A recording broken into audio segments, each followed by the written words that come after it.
Hello friends, welcome to Vrindavan PSC world. അപ്പോൾ നമ്മുടെ 10th പ്രിലിംസിന് വേണ്ടിയിട്ട് ഇനി 27 ഡേയ്സ് ആണ് നമ്മളുടെ മുന്നിലുള്ളത്.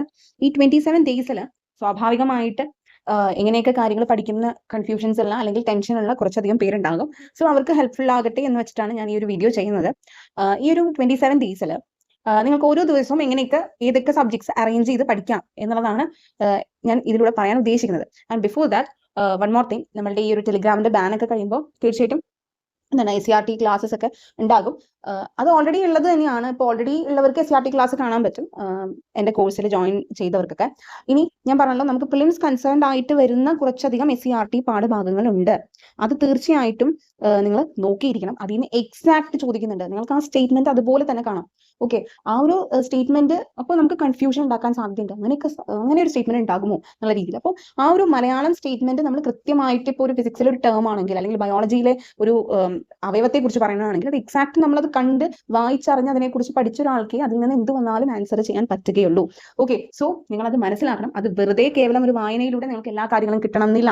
Again I M telling that because ഈ കംപ്ലീറ്റ് SCRT ചാപ്റ്റേഴ്സ് എടുക്കുന്നതിലൂടെ എനിക്ക് മനസ്സിലായ ഒരു കാര്യം അതാണ്, നമ്മൾ അതിൽ ജസ്റ്റ് പറയുന്നതിനപ്പുറം കാര്യങ്ങൾ എക്സ്പ്ലെയിൻ ചെയ്താലേ ഓരോ ആൾക്കാർക്കും ആ ടെക്സ്റ്റിലുള്ള കണ്ടന്റ് അത്യാവശ്യം മനസ്സിലാവുകയുള്ളൂ. ഓക്കെ, അല്ലെങ്കിൽ നമുക്ക് വെറുതെ വായിച്ചാൽ കിട്ടണം എന്നുള്ളത് ഒരു ഇതിലേക്ക് എത്തണമല്ലോ. പക്ഷെ അങ്ങനെയല്ല, അവിടെ കുറച്ചധികം മനസ്സിലാക്കാനുണ്ട് എക്സ്ട്രാ കാര്യങ്ങളോടൊപ്പം. അപ്പോൾ നമ്മുടെ ഈ പ്രിലിംസിന് വേണ്ടിയിട്ടുള്ള പ്ലേലിസ്റ്റ് കംപ്ലീറ്റ് ആ കോഴ്സിൽ ജോയിൻ ചെയ്തവർക്ക് കിട്ടുന്നതായിരിക്കും. ഓക്കെ, അപ്പോൾ നിങ്ങൾ തീർച്ചയായിട്ടും നിങ്ങളുടെ പഠനത്തിന്റെ ഈ പറയുന്ന 27 ദിവസങ്ങളിലാണെങ്കിൽ കൂടി SCRTക്ക് അതിൻ്റെതായ പ്രാധാന്യം കൊടുക്കണം. 21 മുതൽ 25 വരെ നടന്ന PYQസിന് പ്രാധാന്യം കൊടുക്കണം. ഓക്കെ, കറണ്ട് അഫയേഴ്സിന് പ്രാധാന്യം കൊടുക്കണം. ഇപ്പോൾ നമ്മളുടെ ഒരു മെയ് വരെ ഉള്ള കറണ്ട് അഫയേഴ്സിന് തീർച്ചയായിട്ടും അതിൻ്റെതായ പ്രാധാന്യമുണ്ട്, അതെന്തായാലും കൊടുത്തിരിക്കണം. ഓക്കെ, മാത്സ് ഡെയിലി പ്രാക്ടീസ് ചെയ്യാൻ മാക്സിമം ശ്രമിച്ചിരിക്കണം. ഓക്കെ, അപ്പോൾ ഞാൻ ഇന്ന് കാണിക്കാൻ പോകുന്ന ഈ ഒരു ഡെയിലി സ്റ്റഡി പ്ലാനിൽ തീർച്ചയായിട്ടും നിങ്ങൾക്ക് ആപ്ലിക്കബിൾ ആണെന്ന് തോന്നുകയാണെങ്കിൽ ജസ്റ്റ് അപ്ലൈ ദാറ്റ്. ഓക്കെ, അത്ര എനിക്ക് പറയാനുള്ളൂ. പിന്നെ ഈ SCRT ക്ലാസ്സിനെ സംബന്ധിച്ച് എന്തെങ്കിലും ഡീറ്റെയിൽസ് അങ്ങനത്തെ കാര്യങ്ങൾ അറിയാമെന്നുണ്ടെങ്കിൽ എൻ്റെ മെയിൽ ID ഞാൻ ഡിസ്ക്രിപ്ഷൻ ബോക്സിൽ കൊടുക്കാം. കാരണം ടെലിഗ്രാമിൻ്റെ ഇതൊന്നും മാറണവരെ മെയിൽ IDയിലൂടെ നിങ്ങൾക്ക് എന്താ അതിനോട് സംബന്ധിച്ച് എന്ത് ഡൗട്ടും നിങ്ങൾക്ക് ചോദിക്കാം. ഓക്കെ, അതിനുശേഷം അതിൻ്റെ ഡീറ്റെയിൽസ് ഒക്കെ ഞാൻ പറയുന്നതായിരിക്കും. അപ്പോൾ ഇങ്ങനെ ഇപ്പോൾ ഞാൻ ഈ പറയാൻ പോകുന്ന ഈ 27 ഡേയ്സിന്റെ പ്ലാൻ എന്ന് പറയുന്നത് പ്രിപ്പയർ ചെയ്യാൻ കാരണം വേറെ ഒന്നും കൊണ്ടല്ല. നമ്മൾ ഇനി അങ്ങോട്ടുള്ള ദിവസങ്ങളിൽ എന്ത് പഠിക്കണം, ഏതിനൊക്കെ കൂടുതൽ ഫോക്കസ് കൊടുക്കണം എന്നുള്ളൊരു കൃത്യമായ ധാരണ നമുക്കുണ്ടെങ്കിൽ തീർച്ചയായിട്ടും നമുക്ക് ഭയങ്കര മെസ്സായിട്ട് തോന്നില്ല. അവിടെ നിന്ന് ഇവിടെ നിന്നൊക്കെ എന്തൊക്കെയോ പഠിച്ച പോലൊരു ഫീൽ നമുക്ക് വരില്ല. നമ്മൾ കുറച്ചും കൂടെ ഈ ഒരു ടൈമിൽ എന്ത് ചെയ്യും, സിസ്റ്റമാറ്റിക് ആയിട്ട് മാക്സിമം കാര്യങ്ങളൊന്ന് ചെയ്ത് തീർക്കാനും ശ്രമിക്കും. നമ്മുടെ മനസ്സിലാണെങ്കിലും അടുക്കി പറക്കി വെച്ച പോലെ ഓരോ ഇൻഫർമേഷനും ഉണ്ടായിരിക്കും. സോ അതുകൊണ്ടാണ് ഞാനിത് കൂടുതൽ ഫോക്കസ് ചെയ്ത് ഇന്ന് ഇങ്ങനെ ഒരു വീഡിയോ ചെയ്യാമെന്ന് വിചാരിച്ചത്. സോ എൻ്റെ ചാനൽ ആദ്യമായിട്ടാണ് കാണുന്നത് എങ്കിൽ തീർച്ചയായിട്ടും നിങ്ങൾ സബ്സ്ക്രൈബ് ചെയ്യാൻ മറക്കരുത്. ഇനി അങ്ങോട്ടും കൂടുതൽ ഇമ്പോർട്ടൻ്റ് ആയിട്ടുള്ള അപ്ഡേറ്റ്സും ഇതുമായിട്ട് ബന്ധപ്പെട്ടുള്ള കാര്യങ്ങളും നിങ്ങൾക്ക് ഉപകാരപ്പെടുന്ന കാര്യങ്ങളൊക്കെ ആയിട്ടുള്ള ഇൻഫർമേഷൻ ഒക്കെ ആയിട്ടുള്ള വീഡിയോസ് തീർച്ചയായിട്ടും ഞാൻ ചെയ്യുന്നതായിരിക്കും. ഓക്കെ, ഈ വീഡിയോ നിങ്ങൾ ഫുള്ളും സ്കിപ്പ് ചെയ്യാതെ തന്നെ കേൾക്കണം. കാരണം ഈ സ്റ്റഡി പ്ലാനിൽ ഞാൻ ഓരോ സബ്ജക്ട്സ് പറയുന്നുണ്ടെങ്കിലും അതിലുള്ള കാര്യങ്ങൾ എങ്ങനെ പഠിക്കണം എന്നുള്ളതും കൂടെ ജസ്റ്റ് മെൻഷൻ ചെയ്യാം. അപ്പോൾ ഇത് മൺഡേ ടു ഫ്രൈഡേ വരെയുള്ള ഒരു പ്ലാൻ ആയിട്ടാണ് ഞാൻ വെച്ചിട്ടുള്ളത്. സാറ്റർഡേ സൺഡേ നിങ്ങൾക്ക് എന്ത് ചെയ്യാം, PYQs നല്ലോണം പ്രാക്ടീസ് ചെയ്യാം. അതുപോലെ തന്നെ മോക്ക് ടെസ്റ്റുകൾ അങ്ങനെ വല്ലതും അറ്റംപ്റ്റ് ചെയ്യാം. നല്ലോണം റിവിഷന്റെ പാർട്ട് എന്നുള്ള രീതിയിൽ നിങ്ങൾക്ക് എന്തെങ്കിലും കാര്യങ്ങൾ ഒന്നും കൂടെ നോക്കണം എന്നുള്ള കാര്യങ്ങളൊക്കെ സാറ്റർഡേ സൺഡേ ചെയ്യാം. പിന്നെ സൺഡേ ഒബ്വിയസ്ലി കുറച്ച് സമയം നമ്മൾ എന്താണ് ഈ പഠിത്തത്തിൽ നിന്ന് കുറച്ച് അത്യാവശ്യം നമ്മുടെ മൈൻഡിനും ബോഡിക്കും ഒക്കെ റിലാക്സ് ചെയ്യുന്ന പരിപാടികളും എന്ത് ചെയ്യണം, കണ്ടെത്തണം. ഓക്കെ, എന്നാലേ നമുക്ക് നല്ല രീതിയിൽ പരീക്ഷയും എഴുതാൻ പറ്റുള്ളൂ. ഓക്കെ, അല്ലാതെ ടെൻസ്ഡ് ആയിട്ടിരുന്ന് നമ്മൾ ഓരോ കാര്യങ്ങൾ ചെയ്ത് കൂട്ടിയിട്ട് കാര്യമില്ല. അപ്പോൾ ഫസ്റ്റ് മൺഡേയിൽ ഞാൻ കേരള ഹിസ്റ്ററി, കേരള ജോഗ്രഫി പോലത്തെ സംഭവങ്ങളാണ് ആദ്യം ഇട്ടിട്ടുള്ളത്. ഇതിൽ ഇനി നമുക്ക് കേരള ഹിസ്റ്ററിയിൽ ഓരോരോ കുട്ടി പോർഷൻ അല്ല, മെയിൻലി നമ്മൾ ഹോട്ട് ടോപ്പിക്സ് കൺസേൺഡ് ആയിട്ട് കുറച്ചും കൂടെ നോക്കുക. ഹോട്ട് ടോപ്പിക്സ് ഒക്കെ ഞാൻ ലെവൽ 2 മെമ്പർഷിപ്പ്, എൻ്റെ ചാനലിൻ്റെ ലെവൽ 2 മെമ്പർഷിപ്പ് എടുത്തവർക്ക് ആക്സസ് ചെയ്യാൻ പറ്റും. അതിൽ ഞാൻ കൊടുത്തിട്ടുണ്ട് കംപ്ലീറ്റ് ഹോട്ട് ടോപ്പിക്സ്. അത് കിട്ടാൻ ഈ വീഡിയോൻ്റെ താഴെ ഡിസ്ക്രിപ്ഷൻ ബോക്സിൽ ലിങ്ക് ഉണ്ട്. പക്ഷേ ഇനി നിങ്ങൾക്കത് 2 ദിവസം കൂടെ കഴിഞ്ഞിട്ട് ആക്സസ് ചെയ്യാൻ പറ്റുള്ളൂ ആക്ച്വലി. അപ്പോൾ നിങ്ങൾക്ക് ഞാൻ ഇനി ഒരു നെക്സ്റ്റ് മൺഡേ എന്നുള്ള രീതിയിലാണ്, ഇപ്പോൾ ഇന്ന് തൊട്ട് നല്ല രീതിയിലാണ് ഞാൻ കാൽക്കുലേറ്റ് ചെയ്ത് 27 ഡേയ്സ് പറഞ്ഞിട്ടുള്ളെങ്കിൽ കൂടി ഇതിപ്പോൾ സാറ്റർഡേ സൺഡേ ആയതുകൊണ്ട് നിങ്ങൾക്ക് ഇത് എന്ത് ചെയ്യാം, ഇതുവരെ പഠിച്ചതിനെ അല്ലെങ്കിൽ ഇതുവരെ നിങ്ങൾ പഠിച്ചത് വെച്ചിട്ട് ഈ സാറ്റർഡേ സൺഡേ നിങ്ങൾ കുറച്ചധികം ക്വസ്റ്റ്യൻ പേപ്പേഴ്സ് ഒന്ന് വർക്ക്ഔട്ട് ചെയ്ത് നോക്കുക. 21 to 25 വരെ നടന്നതിൽ ഏറ്റവും ലേറ്റസ്റ്റ് ആയിട്ട് ഇപ്പോൾ 23ലെയും അത്യാവശ്യം 23യും 24ലേക്ക് ഒന്ന് അറ്റംപ്റ്റ് ചെയ്ത് നോക്കുക. നിങ്ങൾക്ക് ചെയ്യാൻ പറ്റുന്നുണ്ടോ, എന്നിട്ട് ക്വസ്റ്റ്യൻ പേപ്പർ കൺസേൺഡ് ആയിട്ട് എന്ത് ചെയ്യാം, ഒന്ന് പഠിച്ചെടുക്കാൻ നോക്കുക. ഓക്കെ, ക്വസ്റ്റ്യൻ പേപ്പറിലെ ഓരോ ഭാഗങ്ങൾ നിങ്ങൾക്ക് അതിനെക്കുറിച്ച് ഒന്നും കൂടെ നോക്കണം. അത് ശരിക്കും മനസ്സിൽ കയറിയിട്ടില്ല എന്ന് തോന്നി കഴിഞ്ഞാൽ അപ്പോൾ തന്നെ എന്ത് ചെയ്യുക, ആ ഒരു ഭാഗം പഠിക്കുക. ഇപ്പോൾ മലബാർ കലാപം അല്ലെങ്കിൽ മാപ്പിള കലാപത്തെ സംബന്ധിച്ച് ഒരു ക്വസ്റ്റ്യൻ കണ്ടു കഴിഞ്ഞാൽ അതിനെക്കുറിച്ചുള്ള കാര്യങ്ങളൊന്നും കൂടെ റിവൈൻഡ് ചെയ്ത് നോക്കണം എന്നുണ്ടെങ്കിൽ അപ്പോൾ തന്നെ അതിനെക്കുറിച്ചുള്ള അതിൻ്റെ വർഷം, അതിൽ ഇൻവോൾവ് ചെയ്തിട്ടുള്ള വ്യക്തികൾ, അങ്ങനത്തെ കാര്യങ്ങൾ കംപ്ലീറ്റ് നോക്കുക. ഓക്കെ, അങ്ങനെ ഈ ഒരു സാറ്റർഡേ സൺഡേ നിങ്ങൾ മാക്സിമം യൂസ് ചെയ്യാം. ദെൻ മൺഡേ ഞാൻ കേരള ഹിസ്റ്ററി, കേരള ജോഗ്രഫി പറഞ്ഞു. അപ്പോൾ നമ്മുടെ ഇനി നമ്മൾ പഠിക്കുന്ന കണ്ടന്റ് കുറച്ചൊന്ന് കൂട്ടണം. ഇപ്പോൾ നിങ്ങൾ കേരള ജോഗ്രഫി എടുക്കുകയാണെങ്കിൽ അത് ഫസ്റ്റ് ബേസിക്സ് എന്ന് പറയുന്ന സംഭവത്തിൽ കേരളത്തിന്റെ ലൊക്കേഷൻ തൊട്ട് നമ്മൾ എന്തൊക്കെ നോക്കണം, കേരളത്തിന്റെ ലൊക്കേഷൻ, കേരളത്തിന്റെ ഫിസിയോഗ്രഫിക് ഡിവിഷൻസ് ലൈക്ക് മലനാട്, ഇടനാട്, തീരപ്രദേശം, ദെൻ പോപ്പുലേഷൻ ബേസ് ചെയ്തിട്ടുള്ള ഫാക്ടേഴ്സ് അല്ലാട്ടോ ഫാക്ട്സ്, അതുപോലെ തന്നെ അതുമായിട്ട് റിലേറ്റ് ചെയ്തിട്ടുള്ള ഇപ്പോൾ ലേറ്റസ്റ്റ് സ്റ്റേറ്റ് നമ്മുടെ ഡിസ്ട്രിക്റ്റുമായിട്ട് ബന്ധപ്പെട്ട്, അതായത് ഏറ്റവും കൂടുതൽ ജനസാന്ദ്രതയുള്ള ജില്ല, അതൊക്കെ കഴിഞ്ഞ സെൻസസ് വെച്ചിട്ടേ വരുള്ളൂ. 2011 സെൻസസ് വെച്ചിട്ടുള്ള ഡാറ്റ ആയിരിക്കും ഇപ്പോൾ ഇതുവരെ എന്തായാലും ക്വസ്റ്റ്യൻ പേപ്പറിലും ചോദിക്കുക. കാരണം എന്ന് വെച്ചാൽ മറ്റേത് നടക്കാൻ പോകുന്നില്ലല്ലോ. ഓക്കെ, അപ്പോൾ അങ്ങനത്തെ ഫാക്ട്സ് ഒക്കെ ഈ ഒരു ടൈമിൽ നിങ്ങൾ കൂടുതൽ ഫോക്കസ് ചെയ്യണം. ചുരങ്ങൾ ഒക്കെ ഈ ഒരു ഒറ്റ ബേസിക്സ് എന്ന് പറയുന്ന സെറ്റിൽ നിങ്ങൾ അത്യാവശ്യം കാര്യങ്ങളെ ഒന്ന് നോക്കി വെച്ചിരിക്കണം. ഓക്കെ, ഇനി കേരള ഹിസ്റ്ററി എടുക്കുകയാണെങ്കിൽ അതായത് ഇന്ത്യയുടെ സ്വാതന്ത്ര്യ സമരവുമായി ബന്ധപ്പെട്ട് കേരളത്തിലുണ്ടായ മുന്നേറ്റങ്ങൾക്കാണ് കൂടുതൽ ഫോക്കസ് ചെയ്ത് കൊടുക്കേണ്ടത്. സോ സ്വാഭാവികമായിട്ട് ഇവിടെ നമ്മൾ ഈ പറയുന്ന നിസ്സഹകരണ പ്രസ്ഥാനം, കേരളത്തിൽ നടന്ന കാര്യങ്ങൾ, അതൊക്കെ ആയിട്ട് റിലേറ്റ് ചെയ്തിട്ടുള്ള കാര്യങ്ങൾ, ഒരു സെറ്റ് ഓഫ് പ്രസ്ഥാനങ്ങളെ ഒരുമിച്ച് ഒരു 3-4 എണ്ണം നിങ്ങൾക്ക് ഒരൊറ്റ സ്ട്രെച്ച് ചെയ്ത് നോക്കാൻ പറ്റും. കാരണം അതൊരു ക്രോണോളജിക്കൽ ഓർഡറിലായിരിക്കും. അങ്ങനെ നോക്കണം. ഓക്കെ, അതുപോലെ റിനൈസൻസ് ലീഡറിൽ ഏറ്റവും പ്രധാനപ്പെട്ട 2 റിനൈസൻസ് ലീഡേഴ്സ് എങ്കിലും വെച്ച് അത്യാവശ്യം ഏറ്റവും പ്രധാനപ്പെട്ട ലീഡേഴ്സ്, കാരണം ലീഡേഴ്സ് മൊത്തം എടുത്ത് നോക്കിക്കഴിഞ്ഞാൽ 30 മുകളിലൊക്കെ നിങ്ങൾക്ക് കാണാൻ പറ്റും. അതിൽ ഏറ്റവും പ്രധാനപ്പെട്ടതും ചോദിക്കാൻ സാധ്യതയുള്ളതുമായിട്ടുള്ള വ്യക്തികളെ തീർച്ചയായിട്ടും നോക്കണം. കാരണം അവരുടെ സ്റ്റേറ്റ്മെന്റ് ആയിട്ട് ചോദിക്കുന്നുണ്ട്. ഫോർ എക്സാമ്പിൾ ശ്രീനാരായണ ഗുരു.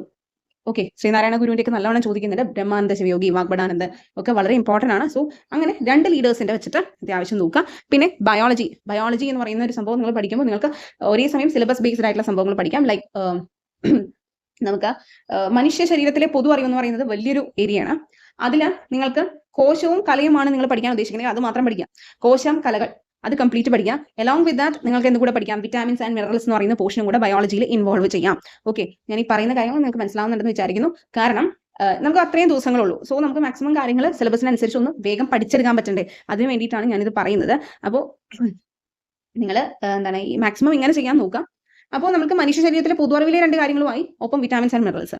അതുപോലെ തന്നെ മാത്സിൽ വരുമ്പോൾ മാത്സിന്റെ ഏറ്റവും കോർ ആയിട്ടുള്ള ഏരിയസ് ഡെയിലി പ്രാക്ടീസ് ചെയ്ത് പോകണം. മാത്സ് ഞാൻ എല്ലാ ദിവസവും മൺഡേ ടു ഫ്രൈഡേ വരെയുള്ളതിൽ നിങ്ങൾക്ക് ഒരു ഉച്ച ടൈമിലൊക്കെ ആകുമ്പോൾ ഒരു ഉച്ചയ്ക്കൊക്കെ എന്ത് ചെയ്യാം, തീർച്ചയായിട്ടും വർക്കൗട്ട് ചെയ്ത് നോക്കുക.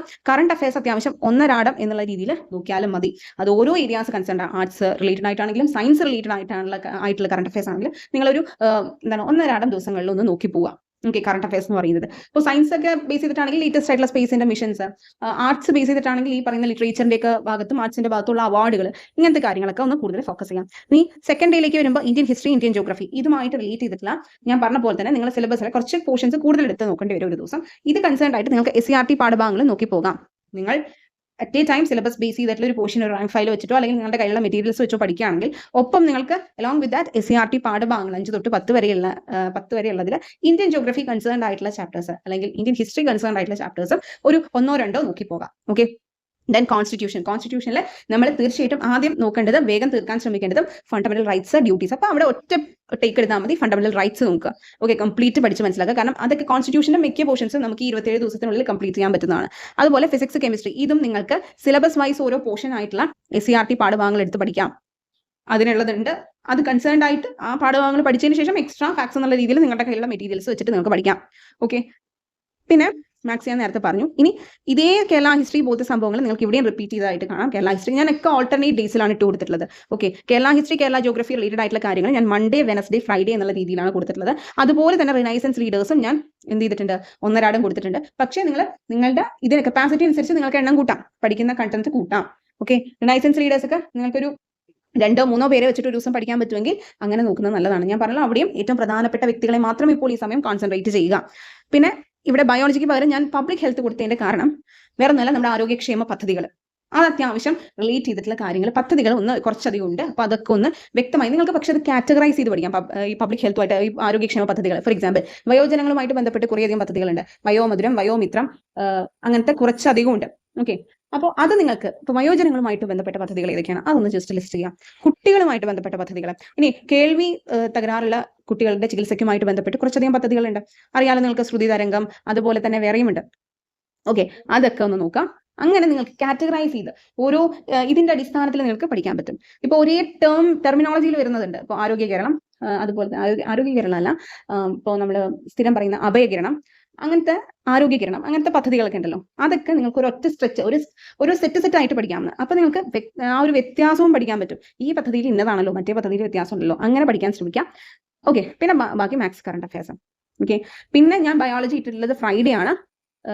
ബാക്കിയെല്ലാം ഞാൻ പറഞ്ഞ ഓൾട്ടർനേറ്റ് ഡേയ്സ് ആണ്. ഇതിൽ ബയോളജി എന്ന് പറയുന്നതിൽ എഗൈൻ ഞാൻ പറയുന്നു, നിങ്ങൾ പഠിക്കുമ്പോൾ മനുഷ്യ ശരീരത്തിലെ പൊതു അറിവ് എന്ന് പറയുന്ന ഒരു കോൺസെപ്റ്റ് മാത്രം എടുക്കുകയാണെങ്കിൽ അത് വാസ്റ്റ് ആണ്. നമ്മുടെ സെല്ല് തൊട്ട് നമ്മുടെ ഇന്റേണൽ ഓർഗൻസ്, ജനിതക ശാസ്ത്രം വരെ നമുക്കതിൽ ഇൻക്ലൂഡ് ചെയ്യാൻ പറ്റും. സോ നിങ്ങൾ ചെയ്യേണ്ട പരിപാടി ബയോളജി എന്ന് പറയുന്ന സംഭവം അത്യാവശ്യം കംപ്ലീറ്റ് ചെയ്യാൻ നിങ്ങൾ ആഗ്രഹിക്കുന്നുണ്ട് എങ്കിൽ ഈ ഒരു 27 ഡേയ്സിൽ നിങ്ങൾ തീർച്ചയായിട്ടും ഞാൻ പറഞ്ഞു എന്ത് ചെയ്യാം, മനുഷ്യ ശരീരത്തിൽ നിന്ന് ഇപ്പോൾ നമ്മൾ ഫസ്റ്റ് ഒരു ഡേയിൽ സെല്ലും ടിഷ്യൂവും കംപ്ലീറ്റ് നോക്കി കഴിഞ്ഞെങ്കിൽ നെക്സ്റ്റ് ഇനി സർക്കുലേറ്ററി സിസ്റ്റം ലൈക്ക് രക്തപര്യന വ്യവസ്ഥ നോക്കുക. അതുമായിട്ട് റിലേറ്റ് ചെയ്ത് നിങ്ങൾ കംപ്ലീറ്റ് പഠിക്കും. രക്തത്തെക്കുറിച്ച് പഠിക്കും, നമ്മുടെ സർക്കുലേറ്ററി സിസ്റ്റവുമായിട്ട് ബന്ധപ്പെട്ട് ഹൃദയത്തെക്കുറിച്ച് പഠിക്കും, ശ്വാസകോശത്തെക്കുറിച്ച് പഠിക്കും. കണ്ടോ, അത്രയും ഓർഗൻസ് അവിടെ വന്നു കഴിഞ്ഞു. ഓക്കെ, അപ്പോൾ അത്രയും അവയവങ്ങളെക്കുറിച്ചും പഠിക്കും, നിങ്ങൾ ആ ഒരു സർക്കുലേറ്ററി സിസ്റ്റത്തിന്റെ മൊത്തം ഭാഗങ്ങളും പഠിക്കും. ഓക്കെ, ഇത് പഠിച്ചതിനോടൊപ്പം നമ്മൾ vitamins and minerals already first ഡേയിൽ കുറച്ച് പെൻഡിങ് വെച്ചിട്ടുണ്ടെങ്കിൽ നിങ്ങൾക്ക് അത് കംപ്ലീറ്റ് ചെയ്യാം. അല്ലെങ്കിൽ രോഗങ്ങളും രോഗകാരികളും എന്നുള്ള ഇതിലേക്ക് കിടക്കാം. ഓക്കെ, രോഗങ്ങളും രോഗകാരികളുടെ ഒരു സെറ്റ് ബാക്ടീരിയൽ ഡിസീസസ്. അതിൽ ബാക്ടീരിയൽ ഡിസീസസ് കുറേ ഉണ്ട്. അപ്പോൾ ബാക്ടീരിയൽ ഡിസീസസ് ഏതൊക്കെയാണ്, ഏത് മുഖേന പകരുന്നതാണ്, വായു മുഖേനയാണോ ജലം മുഖേനയാണോ എന്നുള്ളതൊക്കെ കൃത്യമായിട്ട് നോക്കി ഈ ഒരു ഇതിന്റെ കൂടെ കോംബോ ആയിട്ട് നമുക്ക് പഠിക്കാം. ഓക്കെ, ഇങ്ങനെ നമുക്ക് പോർഷൻസ് വേഗം പഠിച്ചു തീർക്കാനും അത്യാവശ്യം ഒരു ഐഡിയയിലും കൊണ്ടുനടത്താൻ പറ്റുള്ളൂ. ഓക്കെ, അപ്പോൾ അതുകൊണ്ടാണ് ഞാനിത് പറയാൻ കാരണം, ഇതിൽ നിങ്ങൾക്ക് ഈ പറയുന്ന ഫിസിക്സ്, കെമിസ്ട്രി, ബയോളജി, സോഷ്യൽ ഒക്കെ ആണെങ്കിലും നിങ്ങൾക്ക് ഈ പഠിക്കുന്ന സിലബസിലെ ഈ പറയുന്ന ഓരോ പോർഷനോടൊപ്പം അതിനോട് റിലേറ്റ് ചെയ്തിട്ടുള്ള SCERT പാഠഭാഗങ്ങളും കൂടെ അവസാനം ഒന്ന് നോക്കി വെച്ചേക്കുക. സോ ദാറ്റ് നിങ്ങൾക്ക് സിലബസ് വൈസ് നിങ്ങളുടെ കയ്യിലുള്ള മെറ്റീരിയൽസ് വെച്ച് നിങ്ങൾ പഠിച്ചു SCERT പാഠഭാഗങ്ങൾ നോക്കി. ഓക്കെ, ഇനി നിങ്ങൾക്ക് SCERT പാഠഭാഗങ്ങൾ ഞാൻ ഇപ്പോഴും പറയുന്നു, നിങ്ങൾക്ക് കൺഫ്യൂഷൻസ് ഉണ്ട്, അതിൽ കാര്യങ്ങൾ ഒന്നും കൂടെ വ്യക്തതയോട് കൂടി കിട്ടണം എന്നുണ്ടെങ്കിൽ ഈ പ്രിലിംസ് കൺസേൺ ആയിട്ടുള്ള കംപ്ലീറ്റ് നമ്മുടെ പോർഷൻസ് ബേസ് ചെയ്തിട്ടുള്ള പ്ലേലിസ്റ്റ് ഞാൻ ഇടുന്നതാണ് എൻ്റെ കോഴ്സ് ജോയിൻ ചെയ്തവർക്ക്. അപ്പോൾ കോഴ്സിനെ കുറിച്ചുള്ള ഡീറ്റെയിൽസ് അറിയണമെന്നുണ്ടെങ്കിൽ നിങ്ങൾ തീർച്ചയായിട്ടും എൻ്റെ മെയിൽ ID കോൺടാക്ട് ചെയ്താൽ മതി. ഞാൻ ഡിസ്ക്രിപ്ഷൻ ബോക്സിൽ കൊടുത്തിട്ടുണ്ട്.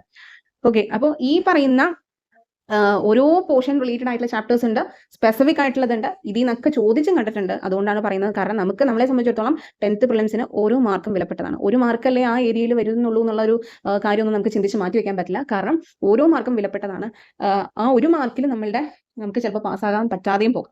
സോ അപ്പോൾ നമ്മൾ വിഷമിച്ചിട്ട് കാര്യമില്ല. സോ ഈ ഒരു ടൈം ഇപ്പൊ ഇനി ഇത്രയും ദിവസമല്ലേ ഉള്ളൂ, ഇനി വല്ലതും നടക്കുമോ, അങ്ങനത്തെ ചിന്തയൊന്നും വേണ്ട. നമ്മൾ വിചാരിച്ചാൽ നടക്കാത്തായിട്ട് വല്ലതുണ്ടോ, നമ്മൾ വിചാരിക്കണം ഞാൻ ചെയ്യും എന്നുള്ളൊരു കോൺഫിഡൻസോട് കൂടി തന്നെ നിങ്ങൾ എന്ത് ചെയ്യണം, തീർച്ചയായിട്ടും എന്നെ കൊണ്ട് ഇതിന് പറ്റും എന്നുള്ളൊരു ആത്മവിശ്വാസത്തോടു കൂടി തന്നെ ഈ പറയുന്ന പോർഷൻസിനെ നിങ്ങൾക്ക് നിങ്ങളുടേതായ രീതിയിലും ക്രമീകരിക്കാം. ഞാൻ എൻ്റെ ഒരു സജഷൻ, എൻ്റെ ഒരു പോയിന്റ് ഓഫ് വ്യൂലാണ് ഇങ്ങനെ ഓൾട്ടർനേറ്റ് ഡേയ്സ് ഒക്കെ ആയിട്ട് സെപ്പറേറ്റ് ചെയ്ത് ചെയ്തിട്ടുള്ളത്. ഇനി നിങ്ങൾക്ക് നിങ്ങളുടേതായ രീതിയിൽ നിങ്ങൾക്ക് കൂടുതൽ ശ്രദ്ധ വേണം, അല്ലെങ്കിൽ ഞാൻ കൂടുതൽ ശ്രദ്ധിച്ച് പഠിക്കേണ്ടത് ഇതാണെന്ന് തോന്നുന്ന കാര്യങ്ങളെ നിങ്ങളുടേതായ ഓൾട്ടറേഷൻസ് വരുത്തിയിട്ട് നിങ്ങൾക്ക് ടൈം ടേബിൾ സെറ്റ് ചെയ്ത് പഠിക്കാം. നിങ്ങൾ അങ്ങനെ ഒരു ടൈം ടേബിൾ സെറ്റ് ചെയ്ത് പഠിക്കുന്നത് നല്ലതാണ് ഈ കുറച്ച് ദിവസത്തേക്കാണെങ്കിലും. സോ ദാറ്റ് നിങ്ങൾക്കൊരു ക്രിസ്റ്റൽ ക്ലിയർ ആയിട്ടുള്ള ഒരു ക്ലാരിറ്റി ഉണ്ടായിരിക്കും പഠിക്കുന്നതിൽ.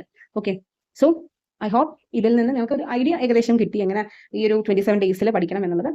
സോ നെക്സ്റ്റ് വീഡിയോയിൽ കാണാം. Thank you for watching.